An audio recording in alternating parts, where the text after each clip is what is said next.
Hello, and welcome to Saving People, Queering Things, a Supernatural podcast. We were previously known as Driver Picks the Podcast, and the episode you're about to listen to was recorded under that name. Though our name has changed as of season 3, our show hasn't changed that much. Our structure and theme-based discussions are the same, and we're so glad you're here. Now, let's get on the road. We were sitting there like, this motherfucker's never mowed a lawn in his life, and it shows.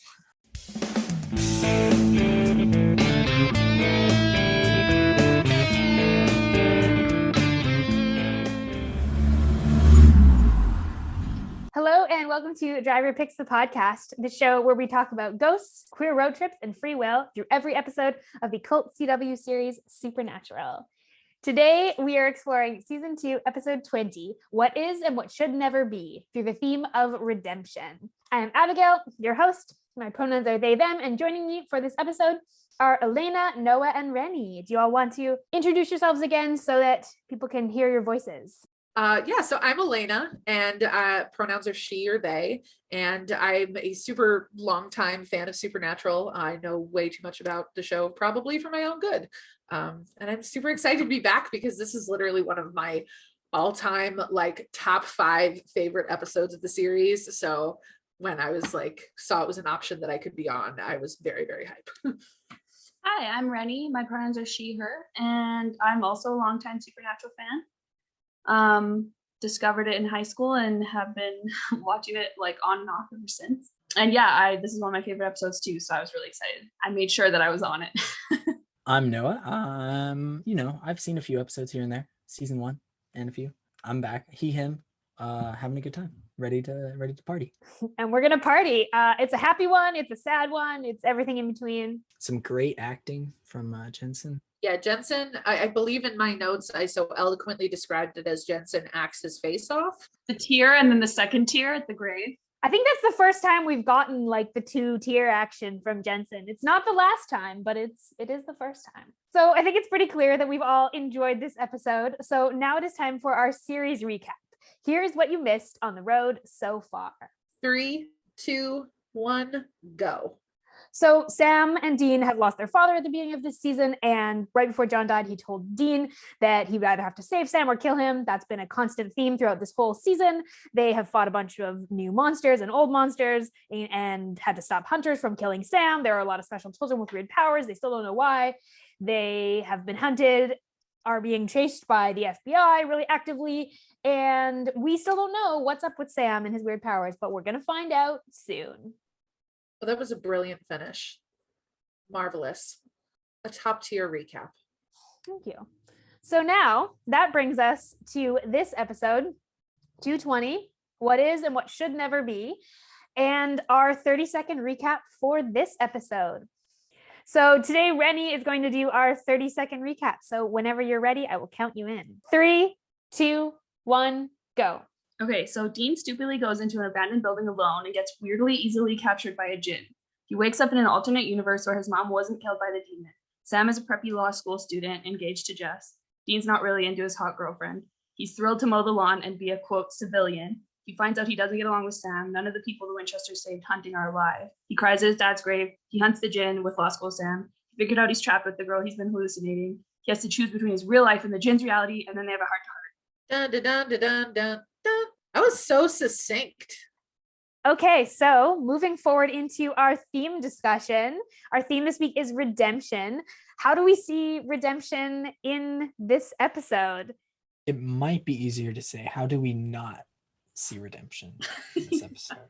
It just shines throughout this whole episode. As I was watching it, I couldn't get over how many places it was super fitting that was the theme. Yeah, so the definition of redemption is saving or being saved from evil, error, or sin. It's a little on the nose. Yeah. That exact thing happens right here. Yeah, that's the episode. That's it. That's the tweet. Yeah. And so that's the podcast for the day. Thanks, guys. Thanks for coming. Well, one of the biggest things that made the redemption, just like I was saying, it kind of shined throughout the episode, was just through Jensen's acting. He's so good in this episode, and you can tell how desperate he is for redemption throughout the whole episode. It just takes your heart and crushes it into a smoothie, and I don't like it, but I love it. It's weird. It's a very complicated relationship. This episode is a really interesting like flip on redemption, because it tries to give Dean that kind of like redemption and like salvation from his regular really crappy life as a hunter, but it's all fake, which I think is really interesting when we think about redemption, because it's not real. Yeah, nothing actually gets redeemed really in this episode, even though it's kind of all about redemption. It's a very weird sort of relationship the two have. Dean is given a redemption, the redemption he thinks he wants, but when he gets it, he realizes that it's not worth it. It's not real, and it's not something that he could live with, you know? Yeah, and it really like, especially the moment when I mean, not to cut to kind of the end of the episode already, but the scene at the grave is, I think, there was a few notes here in the document just about that scene in particular, because Dean just kind of like having that whole conversation, you know, that one-sided conversation with John about why do they have to be the ones to save everybody, gets me every single time. He's having a whole conversation with his imagined father, who's dead in this reality and dead in his reality too. So he's having a conversation as he imagines his father would, and he's fighting for the right to be happy, and because he feels like he doesn't deserve to be happy, because he could have saved so many people if he just sacrificed his happiness. That's like the thing is he is looking at like it's his redemption or it's everyone else's, and he can't justify his own redemption because everyone else gets lost in that scenario. I also do think it's really interesting that the one thing that his subconscious brain doesn't feel the need to redeem is his relationship with John, because John is dead in both universes. I think in the dream universe, John obviously is probably a much better father because he's not a hunter. They don't seem to have anything negative to say about John's relationship with Mary or his relationship with the boys. It's pretty blank. Well, but what it shows you is that Dean isn't sitting here longing for any kind of relationship with his dad, because he already had that. Like he regrets the fact that he never got to know his mother, and he never got to have that relationship with her. And so it makes a lot of sense that, you know, in this universe, John is still gone, because he doesn't need anything more from John, I think, in a weird way, even though there's a lot of things that John never did for him that ended up making him have these like really messed up views of himself and the world and a lot of other things. At the same time, I don't think he wants anything more from John. That's not a relationship that needs redeeming in his mind. Exactly. Even if it's very complicated. Yeah. As far as he's aware. Yeah, I think his relationship with his dad definitely is not good. And he knows that at this point in the season. Like he's kind of been wrestling through that all season. But in the subconscious state that he's here, that's not the relationship that's most important to him to get fixed, because the three relationships that they really like do actually emphasize is Mary, Sam, and Jess. Jess is in this episode, I thought Jess's placement, Dean met Jess one time, very briefly, yet his like first instinct on seeing her is to go for this like huge hug, to get so excited, to be just so thrilled about her and about her relationship with Sam. And it made me sad, because we only got to see them meet once, but clearly like Dean loves Jess because he knows Sam loved Jess, and he knows enough about Jess to like, even in this alternate reality, to like instantly be like, this girl is important. And I mean, Sam must have told him so many things about Jess and so many different like things he misses or loved about her once she was gone. So he definitely heard a lot about Jess, and it was like, that chick is important for my boy. All he knows of Jess is Sam's grief of her. So like that's all he's seen, and watched Sam struggle with that and like channel that into hunting and everything. So I think that's why he hugs her so hard, is he knows what it would mean for Sam if she was alive, because he saw the like multitude of loss that happened when she died. And getting to see just that Sam has that joy, like Sam has her back in his life, and Dean knowing how much she meant to him, just to be able to, if for nothing else, to see his brother have what he really believes Sam deserves. Like, and he says that, you know, Sammy doesn't deserve to get married. And that's one of the points that he's so upset about having had to sacrifice, because even though Dean doesn't really see that kind of a future for himself, he's always seen and hoped that for Sam. And I think it's really important to talk about that in the context of this whole season, because they have been dealing with Sam's powers, that what they don't know about them, the fact that they're connected to the demon. Like, there has been so much angst around Sam's identity this season, and around like, can Sam be saved based on the things we don't know. You know, hunters have literally come after Sam because they think he's going to be evil.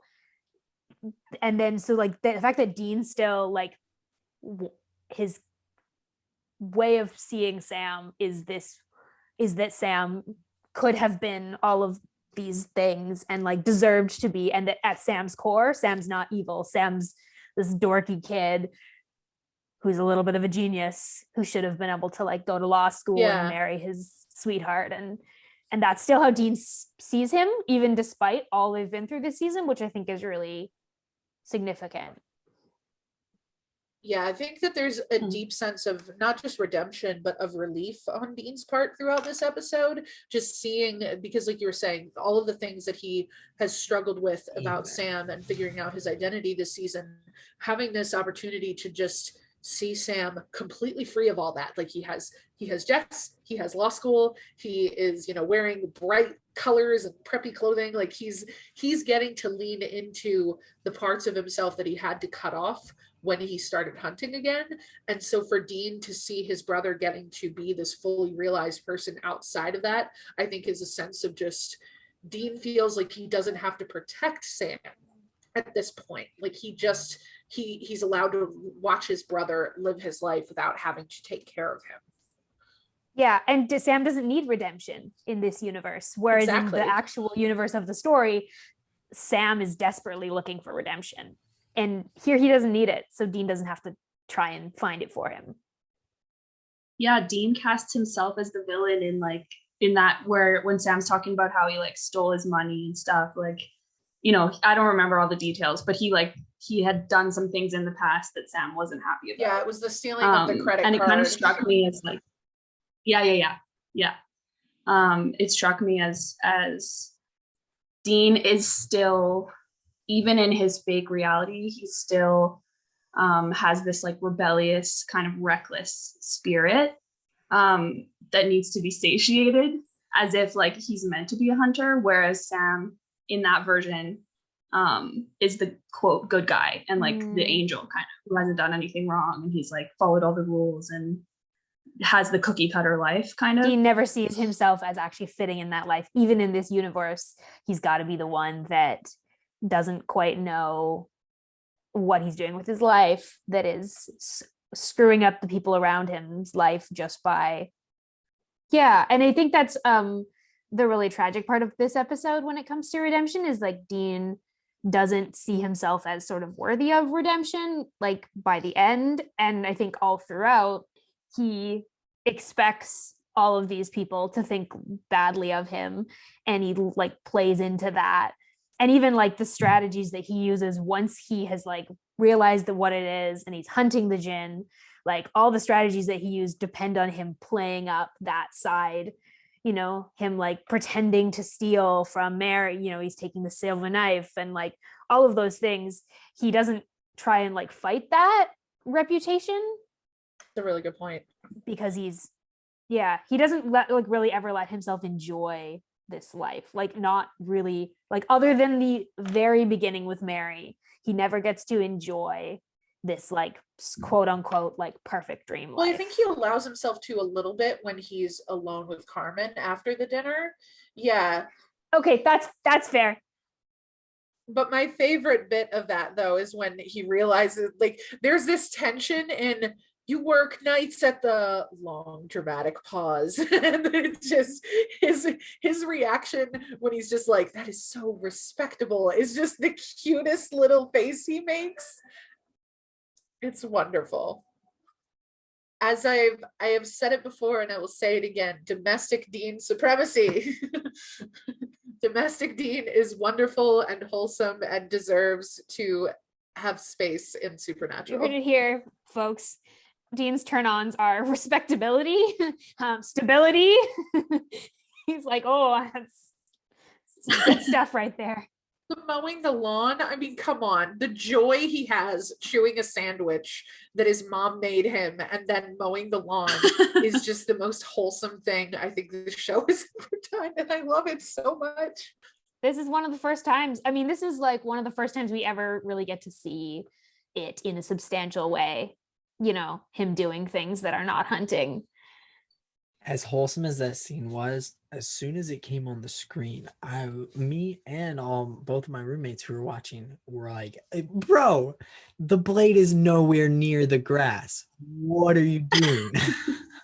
We were sitting there like, this motherfucker's never mowed a lawn in his life, and it shows. Well, and they even acknowledge that in the canon because Mary is just like, you think you never mowed a lawn in your life, and just that little face that he makes, you're like, oh, wait That's a minute. what I was He's thinking. lived where he's needed to mow a lawn. He's been on the road since he was like 4 years old. He's never mowed a lawn. Bobby doesn't have a lawn. Also, would Bobby mow a lawn if Bobby No. had a lawn to mow? No, Bobby would let it grow wild. That's just a little detail that I don't know if they did on purpose, but it feels like they may have, but probably not. But I feel like they didn't. it works. It works really well. Because, okay, if we're talking about mistakes that they made that work really well in this episode, the mom. Okay, the mom is 9 years older than Jensen Ackles. Listen. Not even close enough to be a mom. And in the first episode of the pilot episode, it makes sense because, hey, they're babies. Sam is an infant. Dean is what, 5? Well, that's the thing. When Mary dies, she's supposed to be 29 years old. And Samantha Smith was like definitely not 29. Not even in the pilot. Yeah, not even in the pilot. I'm gonna look.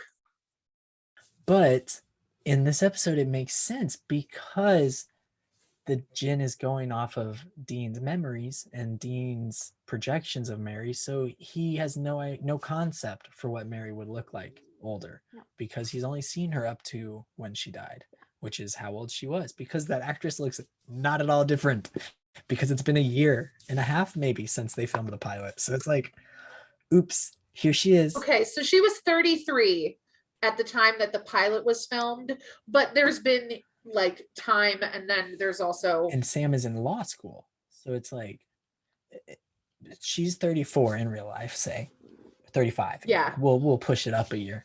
So it's like she had a child when she was 12. This is awkward. Like, just no.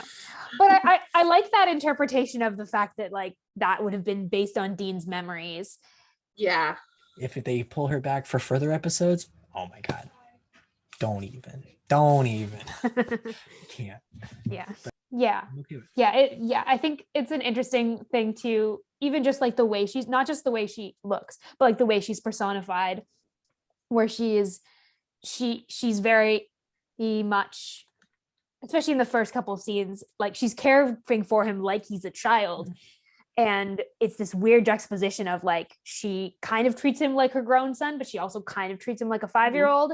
And he's kind of bouncing back and forth. And I think that's all he knows of how to relate to her is the mom who like made him sandwiches, because that's all he remembers because he was 4.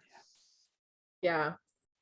There's not a lot of, and I don't know about y'all, but I don't remember much from when I was 4. I have like maybe 4 or 5 memories from that time in my life, and they are all very vague. I remember when one of my younger siblings was born, because I was 5 when he was born, but it's like a pretty fuzzy memory. Yeah, the fact that Dean's constructing this reality based on, his brain is constructing it based on like what he remembers, And also just what he wants. Like, it's not even just about what does he remember, but it's also about like, what does he want? He wants his mom alive. He wants Sam to be happy. He wants to not be hunting. But he wants Sam to be happy, even if that means he and Sam don't hang out and don't talk. Mm-hmm. Well, because in his experience, that's true. When Sam's the happiest. That's when he's not. That was like Sam left and went to Stanford. So it's like he's translated that to mean that in any reality, Sam going to Stanford and having his own life means he inevitably grows apart from Dean. Sam without Dean equals happy. Oh God, that's depressing as heck to think about. And that if they'd spent time apart and grown apart, that they wouldn't have been close. That without hunting, they're not close, I think, is the conclusion Dean has come with. Without their dad, without John in the picture.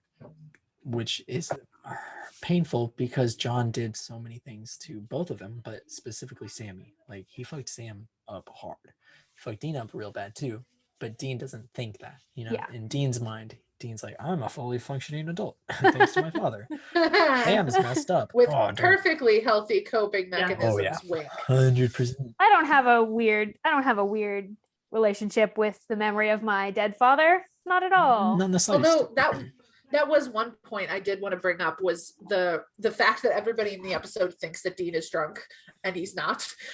I think that was just a really interesting, and the note that I had was just, we realize in this episode that Dean doesn't drink necessarily because he wants to. He drinks because he's trying to like numb himself to all of the hard things that he has to deal with. But when he's confronted with a life where he is relaxed and happy and has his family together, he's just like, I'll have an occasional beer as I'm sitting on the porch after mowing the lawn, but he's not sitting here knocking back entire bottles of bourbon. And it's just funny to me that everybody around him is still like, are you drunk, son? And he's like, no. Surprisingly not.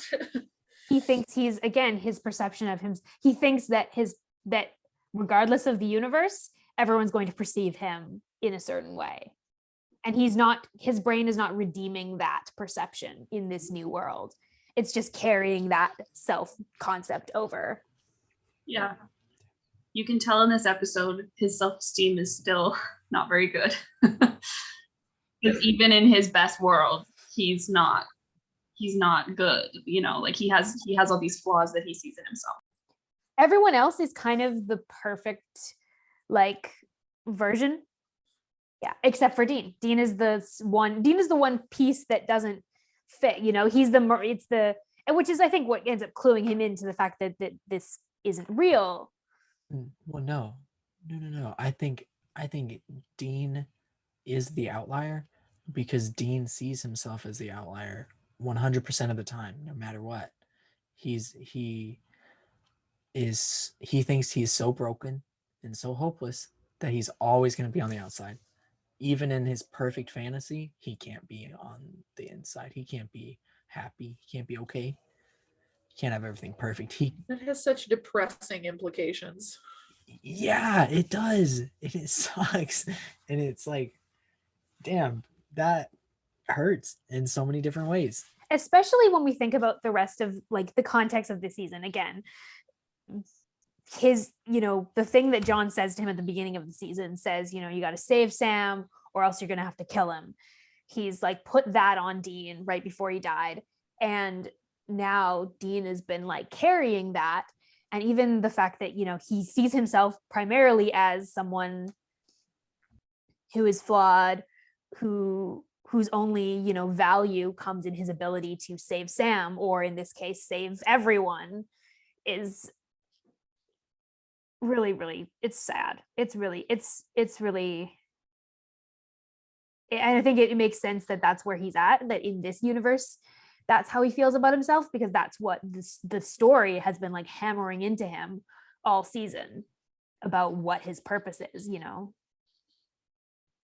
Should we unpack the grave scene more? Let's unpack the grave scene more.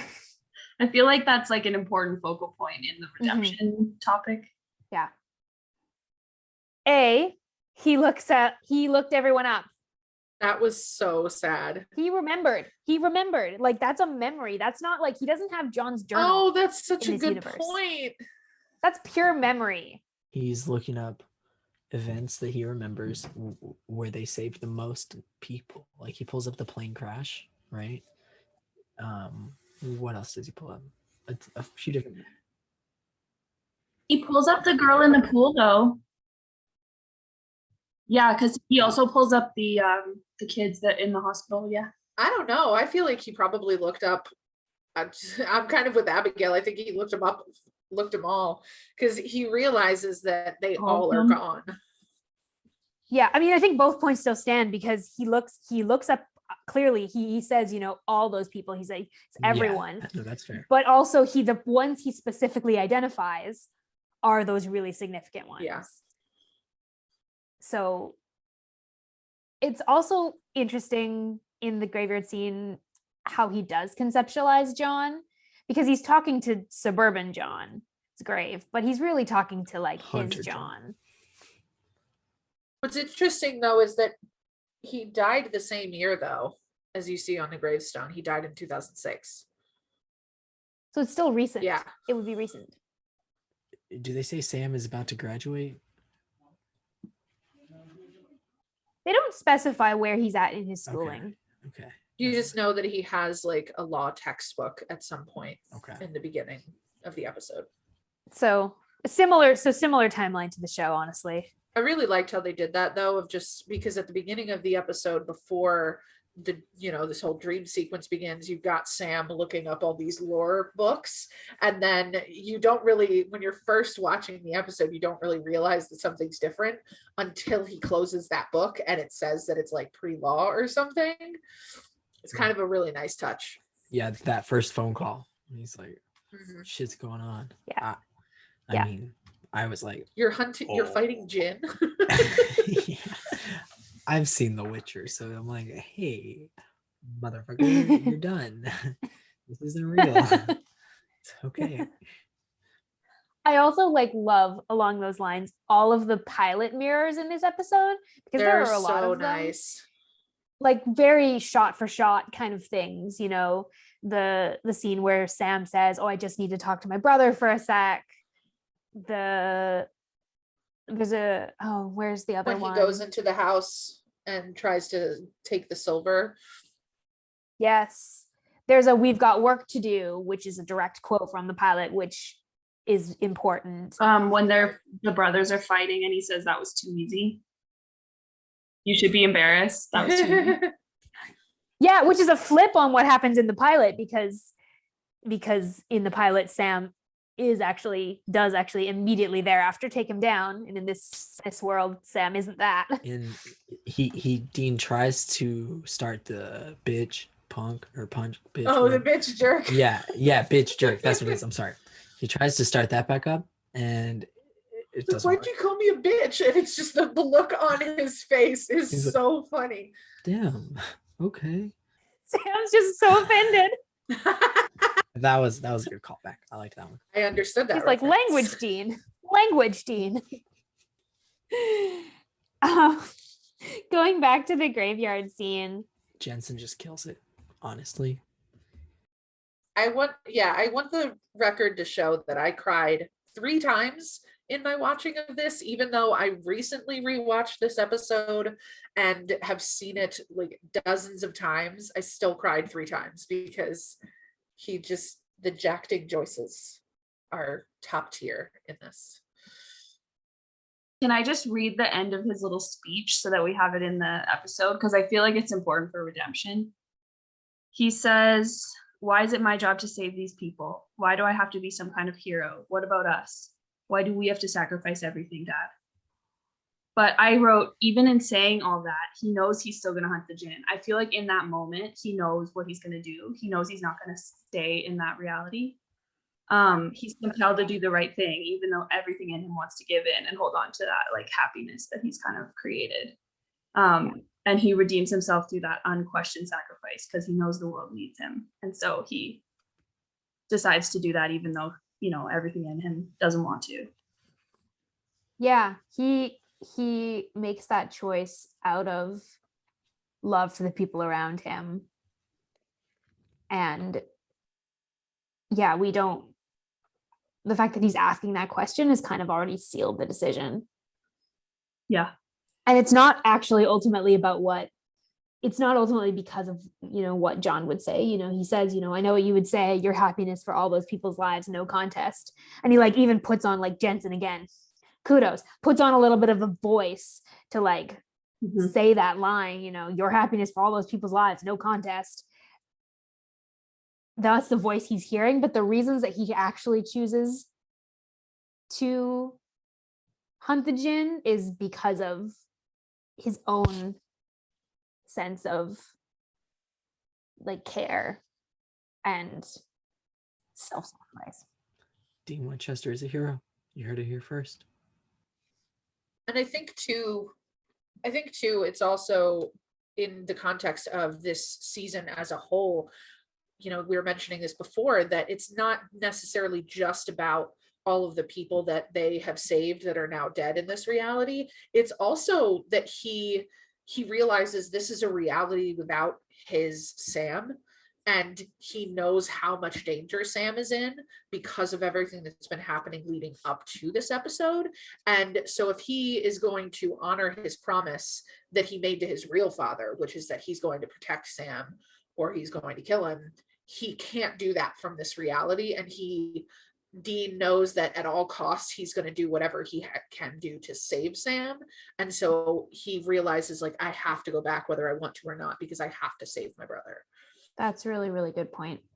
His destiny is sort of tied to Sam's redemption, and he's not going to risk that, even on his own happiness, even on fake. Because he's Dean Winchester, and that's what he does, and it makes me emotional. He would have given up.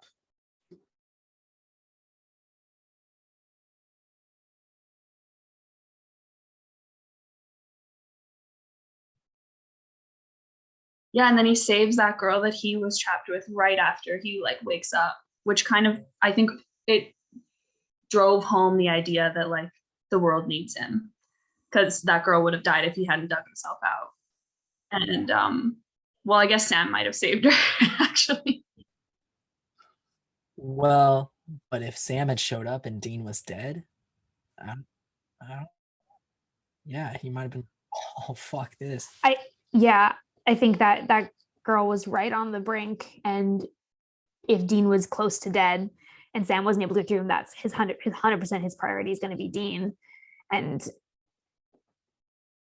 yeah, the fact that that's like Sam is just reeling from this instant when it happens, and Dean's first instinct is like, the girl is here, we have a chance like to immediately make this worth it. Like it, you know, he's grappling with the weight of what he's given up. And it makes him emotional. He's emotional when he saves that girl. It's interesting because I noticed, like, you know, he's holding her and he kind of looks at her and he's like, it's okay, it's gonna be okay, or something like that. And he's like, he's about, yeah, I've got you. Yeah, he's about to cry. And I'm like, this is not like, Dean saves people like it's his job, right? It's not something that he usually gets emotional about, but I think he knew the kind of reality of he made the right decision. Well, because she probably didn't realize what was going on, because the only reason that Dean realizes it is because he is a hunter. That girl was probably never going to realize what was happening to her if she wasn't a hunter. Yeah. I wonder if he's also, you know, he's also aware of, he's been locked in his mind with some kind of fantasy. She's also been locked in her mind with some kind of fantasy, and he also knows a bit of what it's like to get ripped from that. And I wonder if he's also feeling that compassion for her, regardless of, you know, not knowing. But Dean broke out. She got ripped out, you know, so she decided to she hadn't been able to make a choice to leave. Yeah. Could you imagine living your dream life and then being like, oh, psych, I'm tied up in a warehouse with my blood getting drained out of me?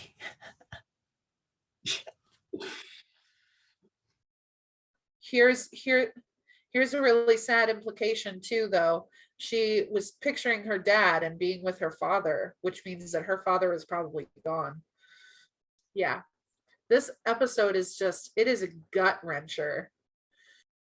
And I feel I have to say this just because God love him, but I don't often make comments about Jared Padalecki's acting, because with no offense meant to him, I do feel like Jensen is generally speaking a better actor, but he really did so well this episode, being these two different Sams, and just the absolute shift in his demeanor from like the quiet Sam that's trying to get Dean to stay to the sheer panic that he experiences when Dean is waking up and realizing that, you know, he's been tied up and everything. Sam's reaction is, I think, a really strong moment from Jared in this season.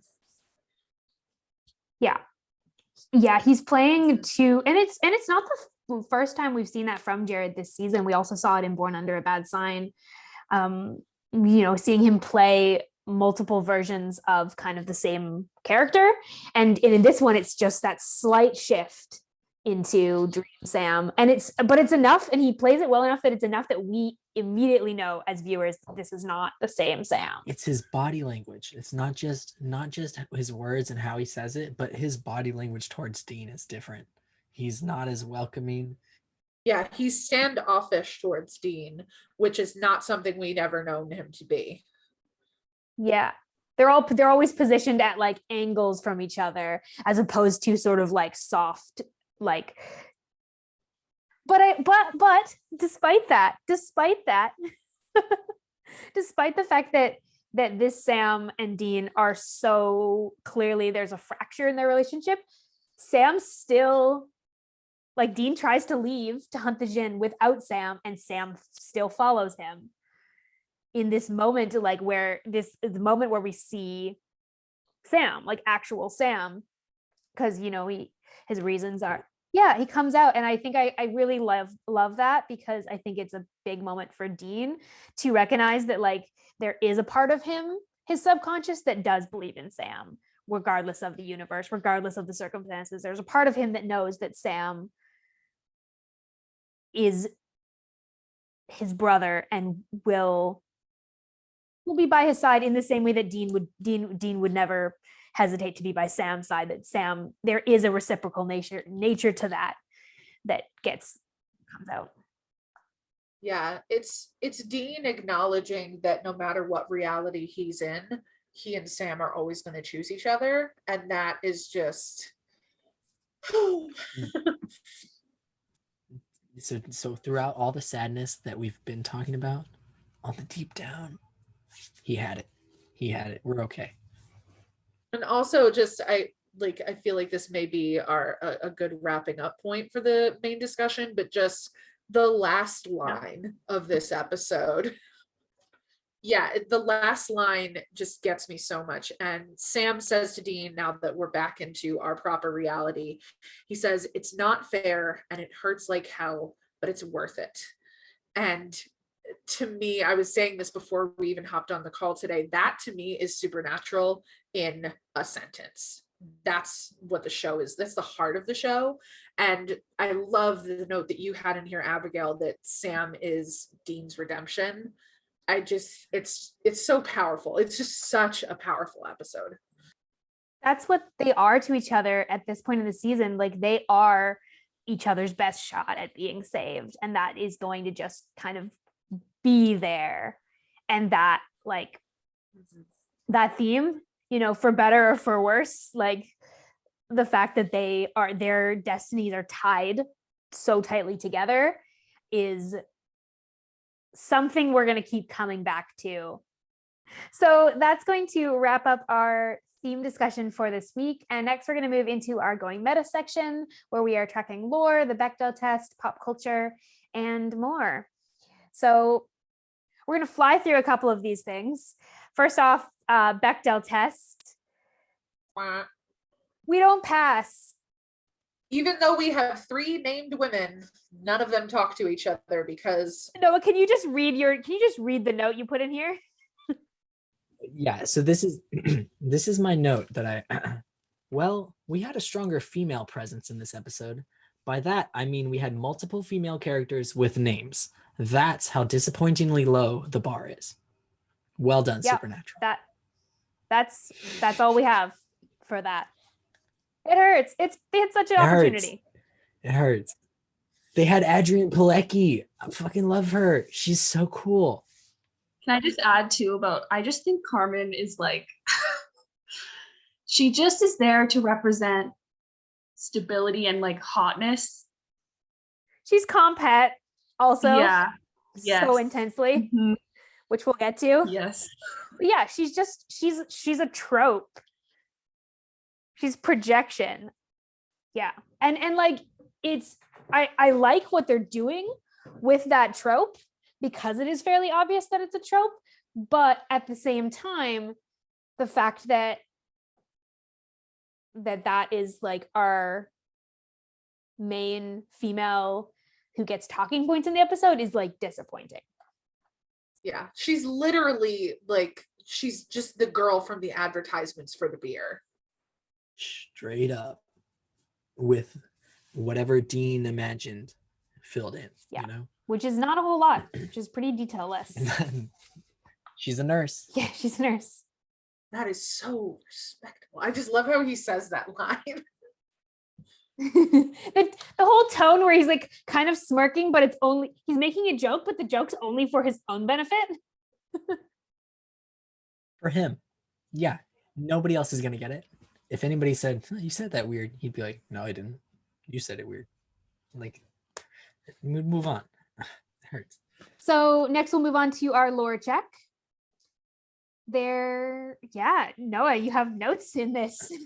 Well, okay, so Jinn translates from Arabic originally as both a wish-granting genie and also a demon. So, I mean, right from the start, it's like a bit of both. You know, you're not getting one without the other. They don't really touch upon much of the history or lore of jinns in this episode because, I mean, Sam figures it out right at the start, right? Like they really start off right in the middle of it, the action. And Dean's in the car driving, and Sam's like, "Hey, I think we're hunting a jinn. I'm pretty sure," and that's it. Like that's all we get. Like, I mean, It's really interesting to me how he knows it's a jinn, and when he says it's a jinn, he knows readily that that's a genie, but also they don't seem to know anything about how jinns work. So that's kind of a weird moment. that's true. It's interesting. Sam definitely looked up more about the jinn or knows more about it in the real world because, I mean, for most of the episode, real Sam isn't in it. Presumably he's hunting it. Presumably he's looking for Dean once he realizes Dean's missing. We don't get a sense of how much time is passing in this episode. I bet it's the next morning. Honestly, that's what it feels like. Because if Dean was out all night, Sam wouldn't have gone to sleep. You know, he would have been, where the fuck are you? Because obviously Dean wouldn't be answering his phone. Yeah, and then eventually he'd put together what Dean said about going back to these ruins, and he'd figure it out by the next morning. Worst case scenario. But he knows more about the jinn. Whenever Dean wakes up, he's like asking him like, "Hey, was it like a really was it your greatest desire?" Or like he's asking questions to Dean, asking like he knows. Sam the nerd wants to know. Yeah, and Dean's like, trauma, hey, chill. Okay. Dean's like, can we save the lore discussion until we're like out of its lair, maybe? Yeah, he's like, chill. Let's kill it first and then go. Okay. Okay, the jinn in this episode is apparently referenced again in the season 6 premiere, Exile on Main Street. Because this jinn is the father of the jinn that they fight in that episode. Oh my god. Oh, that is such an interesting. We can't talk about why that's significant because Noah hasn't reached that point yet. But I will just say, it's really interesting.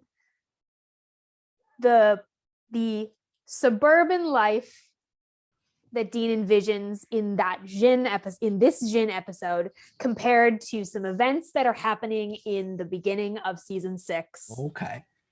The tone of that is really interesting. Yeah, I didn't think of that. I didn't either until Noah thanked you for making this connection without realizing you were making a very big connection. That is an excellent point to add in there because it. Okay, but one other thing about this episode is one of only two in the whole 327 episodes of the show. There's only two where the only thing that dies is the monster of the week. Season 10 fan fiction is the only other one. I did not know that, so I'm really stoked that you found out that factoid because that fan fiction is also in my top 5.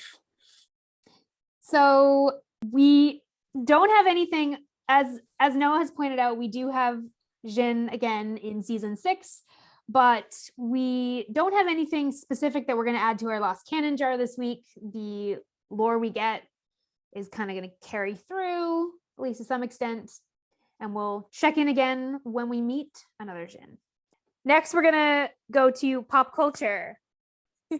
The episode title again is a Led Zeppelin song. Not the first time, won't be the last. The pictures of young Sam and Dean in their house, in Mary's house, are actual Jensen and Jared, which was really cute. I thought that was a nice little touch. I love that not in Kansas anymore, and then the fact that he says Auntie M when he wakes up. That was just... Yeah, 2 Wizard of Oz references in this episode. Abigail, on an episode where we were on before, you mentioned that Wizard of Oz comes up a bunch. I underestimated that. Well, I'll be honest, I did. I forgot that it came up in this episode. Like, there is a lot of references and they are scattered like throughout. We are still going to be making Wizard of Oz references, significant ones, in like 10 seasons. So it's kind of great, honestly. It's a pop culture thing that Dean is really into because usually they're references Dean makes.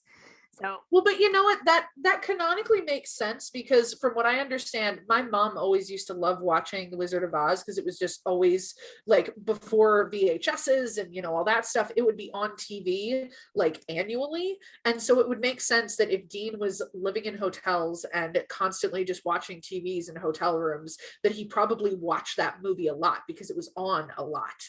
It all goes back to trauma. Doesn't it though? It's the supernatural way. When Dean wakes up in the dream world, it's playing this really old 1950s movie from When Hell It Came. From Hell It Came. And that plot is about a guy who gets wrongfully killed and then comes back as a tree hero and is like killing all the bad people. And it's kind of a metaphor for what Dean does when he wakes up from when he kills himself, right, in the dream, and then wakes up and goes back to avenge, to save the girl, to kill the Jinn, to kill the bad people. And I mean, it's kind of a like a little reference, like, oh hey, foreshadowing. okay, that is very cool. I will say I'm impressed by that as a writing choice. You know, that's a very niche. And I'm impressed, Noah, by your notes here. You really went in on the research for this trivia, and I am enjoying it. I got you. Because they also mentioned Barbara Eden in I Dream of Jeannie. They say, yep, not exactly like Barbara Eden in harem pants, but which is a really funny Dean line. Goes, Barbara Eden is hot. as he does. So last in our Going Meta section is our gaydar, that is gender and sexuality connections in this episode. Boy, I'm really curious to hear you unpack what compet is because I'm actually not familiar with that term. Oh, okay. So Dean's dream reality establishes him in this relationship with Carmen, and it leans into this idea of like him being, you know, straight and with a girl, and that equals like his perfect world or happy. Compet is like the shortening of the phrase compulsory heterosexuality. And it's this idea that being straight is the right way. Yeah, and sort of the default. Oh. And that for a lot of queer people, you can have the experience growing up, even into adulthood, of playing into a role of heterosexuality, even if it's not true for you, because it's sort of compulsory for like the good life, as our society kind of dictates a lot of the time, especially this era. A lot of times subconsciously too. It's not necessarily they're saying all the stuff that you need to be, but it's subliminal messaging. It's the white picket fence, Yeah, and the 2.5 kids, and the when you grow up and meet a nice man. yeah.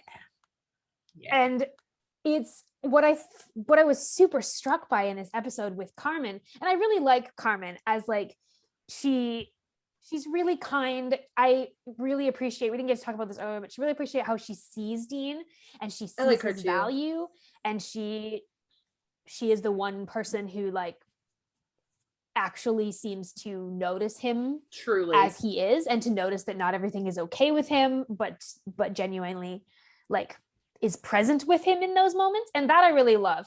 But the reality is, like, with her characterization in this episode, she is the cool girl trope. He even says like, oh, how'd I end up with someone so cool? And she says something about low standards. She says I have really low standards. Yeah. Yeah, they're, which is haha funny, whatever. But she's like this trope of like the girl that can hang with the guys, and like she drinks beer, and she's wants to get him a cheeseburger after they've been to this really fancy restaurant. that line's huge, and and it just played in. I was just really struck by Dean's reaction to that. And yes, he's disoriented. He's trying to figure out like what's going on, but he's not. There is one scene where they make the more emotional connection, and there seems to be more of a spark between them. Every other scene where the two of them are interacting, it's very like there's a disconnect. He is wildly uninterested. The moment where he is realizing that he needs to, stab himself to wake up and everything, it's really interesting how it goes like Mary, Carmen, Sam. Mary, Jess, Carmen, Sam. But the Carmen interaction, it's really, she says that she loves him, and you can just tell that he is already completely removed and detached because he has no context for her. Because I feel like he's in that scene, he's trying to remember what he really knows about those characters. And he's getting to his mom, and he's like, okay, I remember her being there for a little bit. And what did you tell me when I was a kid? Like he pulls on those little things. And then when he gets to Carmen, he can't remember anything about her, because in the real world, she's a bit not of a sexy real. lamb. She's just a girl in a magazine. He has no prior experience with her. So he gets to her, and he's like, yeah, like you're great for here, but you're not real. Move on. Yeah, and I think that's where I really just saw like no shade to Carmen as a character. And also like, no, this is not me making an argument that like Dean is not ever genuinely interested in women, because we've already seen in the show with Cassie in particular, deep emotional and physical and sexual chemistry and connection that I think is really hard to deny within the canon. But this episode is more about the idea of what him being happy in a relationship is. And it's very much a societally acceptable relationship for him. It comes off as a bit empty. Yeah. And I just think that's like an interesting thing to point out in this episode. If anyone has a different interpretation or like any other connections to gender and sexuality in this episode, I would love to hear them. That's just what was striking me. I think that kind of nails it for me. Yeah, I'm with you. Sorry, I got hung up on the fact that Cassie only appears in the one episode, and that's it. Noah, don't get me started. Fucking hurts. She's referenced in one future episode, but that's it. Not only for her character, but her actress did phenomenal. Yeah. Justice for Cassie. And that's it. And Cassie, we deserved more of Cassie, honestly. One of the best. Oh, But Cassie, we love Cassie. I wrote a whole Dean Cassie breakup fic like a month ago, because I was like, I have feelings about Dean and Cassie, and nobody's writing the fic, so I'm gonna do it. Anyway, that's unrelated to this at all, but still important to me. Cassie is always in our hearts. He is always in our hearts. My bi-awakening, one of them. One of many. Listen, wait a minute. Oh my God, did I come out the same year I got interested in Supernatural? I did. Oh my goodness. That's funny. I never realized that. And I just made that connection in my brain when you said that. Yeah. So now you go cope with that, and we'll just keep. I'll go do some, processing of my trauma, and then we'll carry on. We'll carry on. Wow, Elayna. like the way we're no, I didn't mean it. Okay. I take it back. So we're going to move on now from our Going Meta segment into our episode mixtape. Do we have songs for this week, folks? Daydreamer by Lucas Stevens felt really fitting because Dean is like in a dream, and he's talking about stuff that he doesn't realize how much he needs, and they don't realize how much he needs them either. And so it's wholesome because he's talking about how much he loves his siblings in the real world. That's really sweet. The song that I have is called At Least I Have Nothing by Saint Motel. It's this song about having nothing to tie you down and no family left in this town. It's really sad song. It is leaning definitely into the, I think, sadder emotions of this episode. There's less risk if you have less to lose, and the choices that Dean's making in this episode. Anyway, it's a really good song. It's one I've associated with Dean for many years, and this episode seemed like a good place to pull it out. I love Saint Motel, so I'm gonna go at that right now. So mine is actually a song that is originally by Leonard Skinner, but I specifically had to cite the cover because it was sung by Jensen Ackles, who plays Dean, obviously. So he did a cover of Simple Man with Jason Mans, and it is just such a good cover. And I mean, the song is literally about a mother sitting there telling her son to just live this simple life, and that's how he'll be happy. And the whole song is like the mood of this episode. It's a beautiful cover. I'm really glad you picked that song. I went through Abigail's Dean playlist. And I found this song Hurts Like Heaven by Coldplay. Nice. And I thought the title was really fitting. Hurts Like Heaven. Like, this is Dean's heaven, but it hurts because it's not real, but like all the layers there. And then I looked up the lyrics, and they're fitting. Like, it says, I struggle with the feeling that my life isn't mine. It's so cold. It's so cold. See the arrow that they shot trying to tear us apart. Took the fire from my belly and the beat from my heart. Still, I won't let go. I was like, that is this episode. Like, he's clinging to Sam. He's clinging to their relationship and, everything we were talking about before. So anyway, it fits. That's our episode mixtape.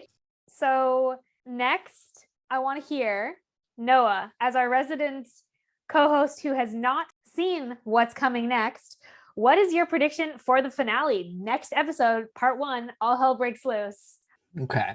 All Hell Breaks Loose. Clearly, a lot of demons, a lot of hell people, a lot of Satan, maybe, who knows.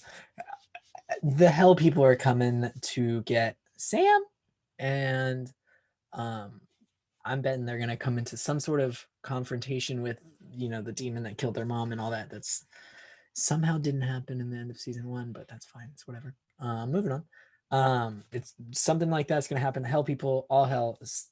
Sam's going to need saving. Dean's going to save him. They're going to say they love each other. And I bet someone's going to do a backflip.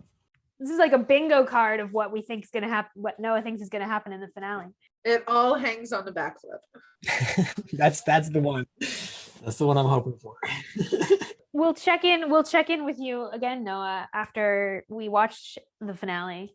See how much of this you were correct about. Backflip. I'm looking for it. We're looking for it. Last today, we're going to move into our blessings segment. We haven't done this in a while, but we're really excited to bring it back. So how this works is we're each going to choose a character in the episode. We can choose the same characters and bless them for whatever we choose to within this episode. This is kind of a practice that transcends a lot of cultures and belief systems. Yeah, I mean, for me, it's about recognizing individual stories and just being able to actually like slow down and pay attention to them. So with that in mind, I'm going to bless Dean because I want to, and because I often want to try and bless someone that is not an obvious choice in an episode. But in this episode, I want to bless the very obvious choice, but maybe for a less obvious reason. Dean, I think blessing him for the desires that he does have, and those as good desires. Like, he desires good for his family. He desires a stable life. He desires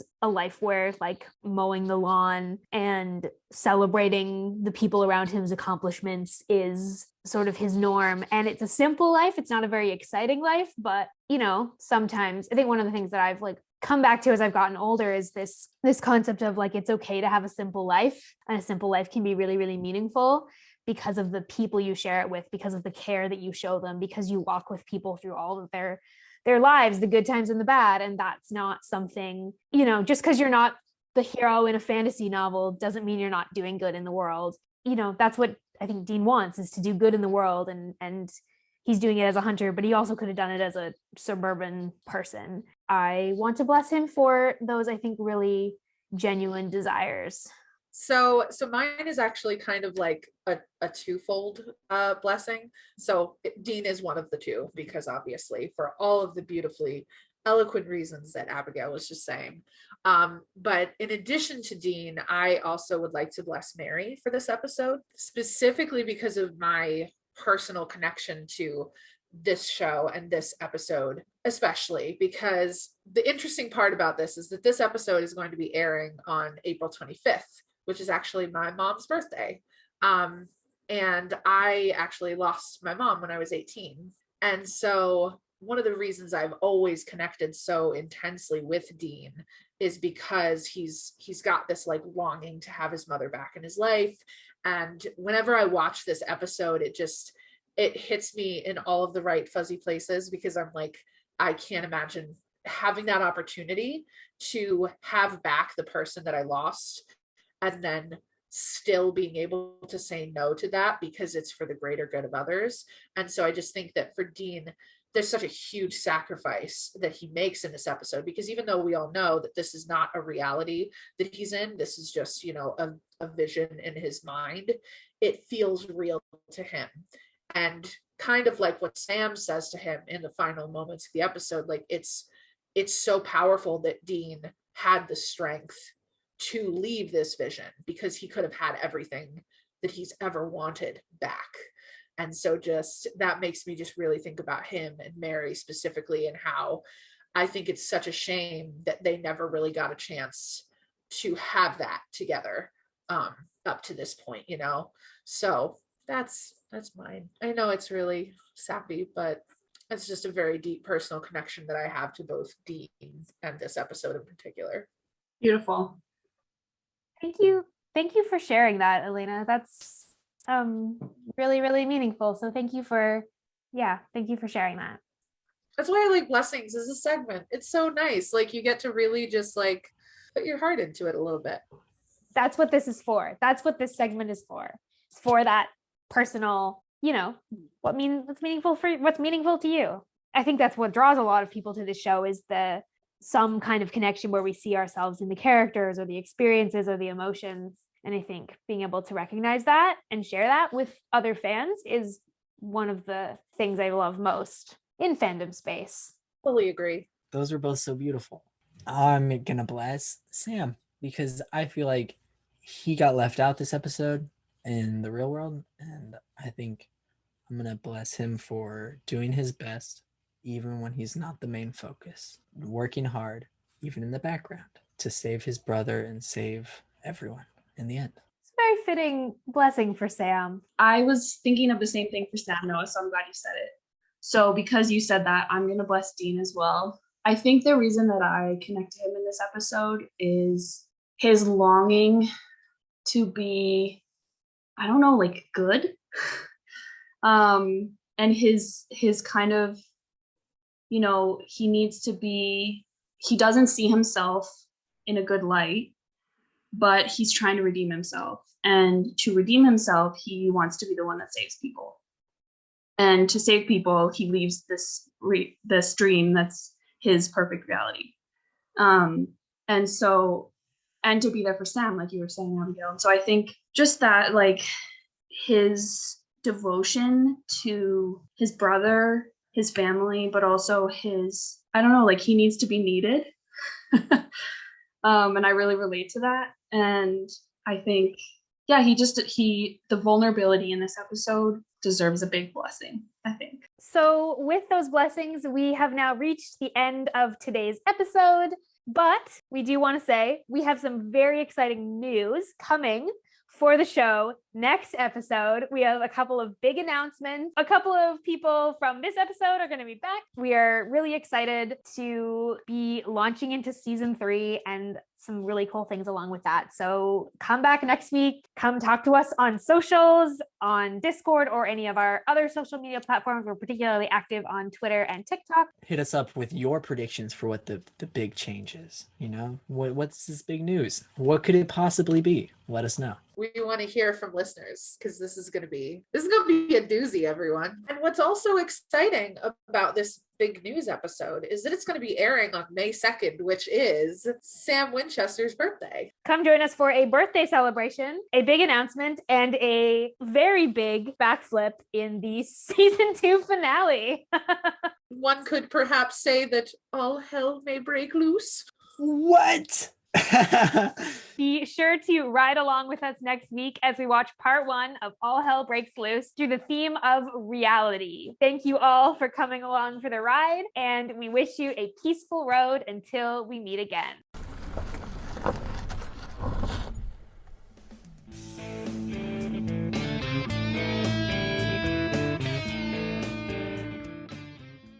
A note to our listeners. This episode was recorded prior to our season 3 name change, where we went from Driver Picks the Podcast to Saving People, Queering Things. For all of our new social media platforms, visit queeringthingspodcast.com.